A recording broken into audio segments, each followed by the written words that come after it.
The local auction.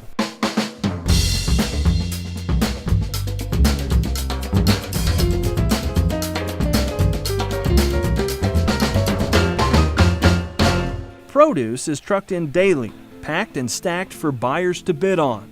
6 days a week, this auction sells vegetables to the highest bidders. It makes me go into our local grocery stores and our Walmart and look at the vegetables and say, oh my gosh, how can I even eat this now?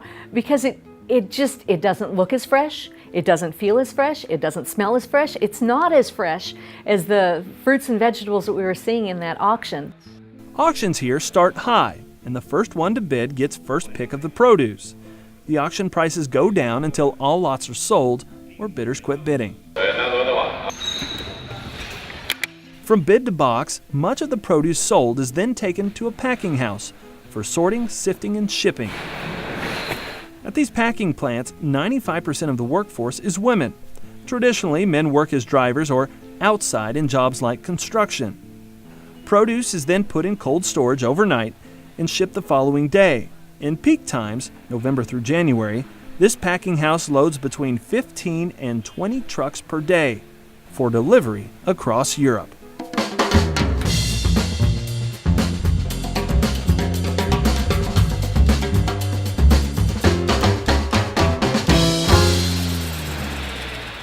Back at La Palma, Christian Jacoby has some advice for those looking to form new cooperatives.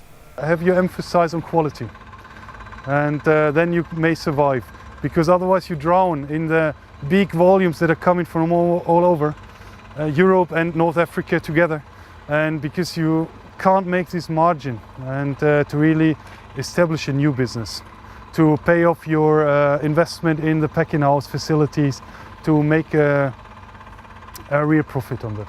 They use cooperatives probably a little bit more effectively than we do, but yet only 50% of the people use cooperatives, and so the cooperative concept isn't new to them, and they use it very similar to the way we do, to pool a lot of small resources into a larger pool to have a marketing advantage. So the cooperative system still works here. For Winters, who works at a cooperative, seeing these systems hits close to home.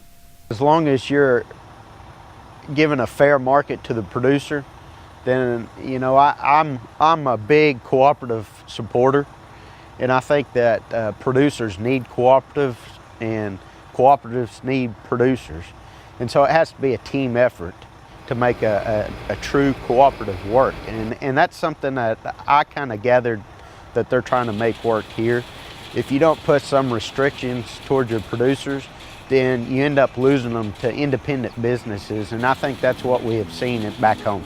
I think I can go back and take a look at my cooperative and see what it is I can do to help our producers strive to reach their full potential.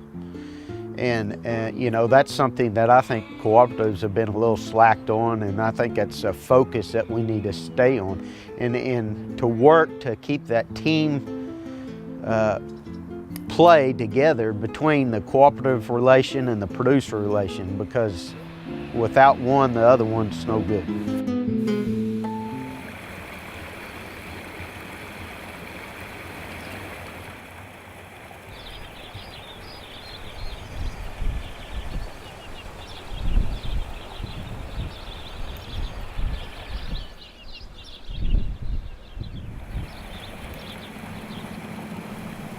Centuries later, in a sense of stubbornness, rigid and unyielding, the Roman city of Volubilis. These ruins serve as a reminder that even civilization's greatest empire ended cracked and broken.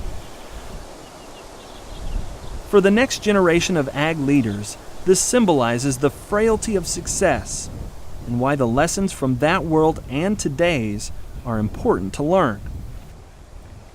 A very humbling experience, especially Morocco, because like I said before, I've said to some people before, I wish, especially the trip through Fez, I wish my kids could see that, see how those people live every day, and it's just a very humbling experience. It makes you realize just how truly blessed we are to live in the country that we do and have all the freedoms that we have and have the opportunities to farm the way that we do, build businesses the way that we do. We're just very lucky. We're a very lucky society. We are so blessed to be living in the United States, and we have so many things that are figured out. We have room to learn, we have room to grow and to learn from others, see how things are done in other countries, be it Spain like we got to go to, or even Morocco. You know, there are ways of doing things differently from what we do. And we may think that we're always right, but there are others that we can learn from. I mean, agriculture has been around for centuries, and you know, the techniques may have changed, but the products are still basically the same. I think it's interesting when you go into a country that, you know, olive production, there were places where they were good at that. It's kind of like Western Oklahoma is good at wheat. That's what we do. You know, there were places where greenhouses, you know, the climate suited them, and so that's what they did. And it just seems like, you know, they pick up on what they're good at. We pick up on what we're good at. What I take home is that sometimes we as Americans do become quite arrogant about the way we do our things, and it's all about our production systems. And as we come here, I see that we are just a small piece of a big world, and we have a lot to learn from others around the world. And there's always pieces that we can gain and pieces that we can give.